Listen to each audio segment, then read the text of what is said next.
Okay, think about this for a second.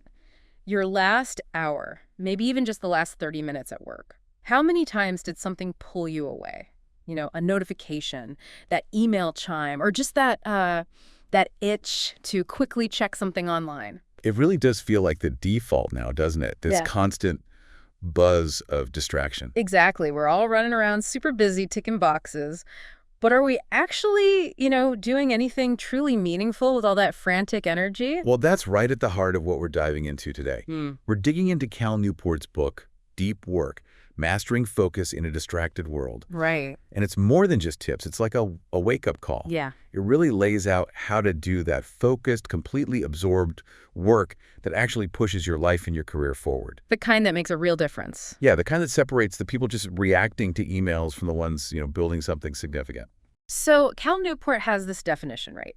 Deep work, he calls it. Professional activities performed in a state of distraction-free concentration that push your cognitive capabilities to their limit. That sounds intense. It is intense, but maybe not in the way people think. It's not about stress. It's about immersion. Okay. I mean, think about it. He's talking about locking in completely. Phone off, or at least out of sight. No social media scrolling breaks. No trying to juggle 5 things at once. Just you and the task. Just you, your brain, and like a problem that actually requires some serious thought. It's about deliberately fighting against that constant mental fragmentation we're all so used to. Which is, let's be honest, a massive challenge in today's world. Oh, absolutely. It's a skill. Yeah. And like any skill, it takes practice. And it sounds simple on paper, maybe, but actually doing it. That means being really intentional, designing your day, maybe, your workspace. Newport talks about routines and rituals, doesn't he? He does, yeah. It's not just wishful thinking. The book gives you concrete strategies like take Bill Gates. Oh, the Think Week thing? Exactly. His famous Think Week. When he was running Microsoft, twice a year, he'd just disappear. Off to a cabin somewhere, completely cut off. Wow. No email, no calls. Nothing. Just him, stacks of books, papers, and the really big, thorny problems Microsoft was facing.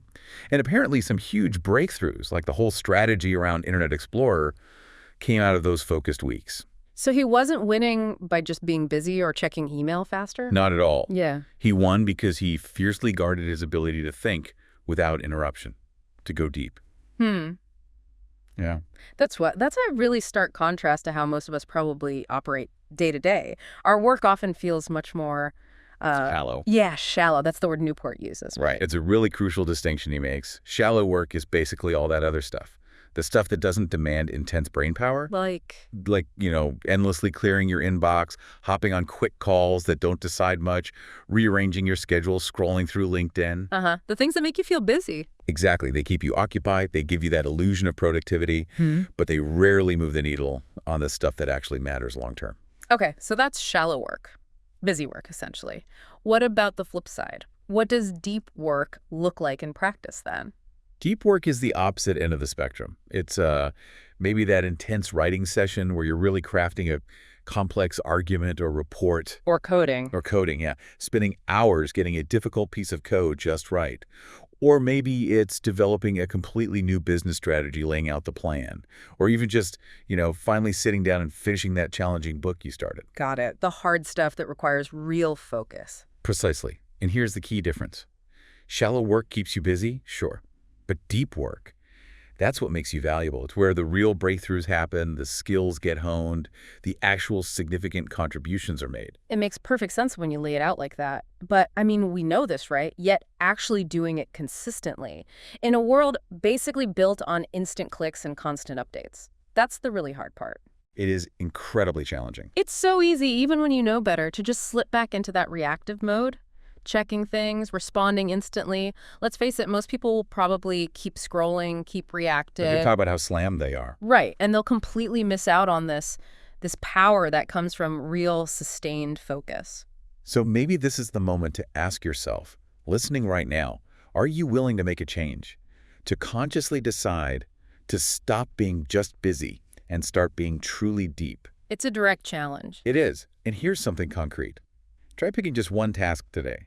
Something that actually requires your focus, something meaningful, and dedicate just 1 hour to it. 1 solid hour. 1 solid hour.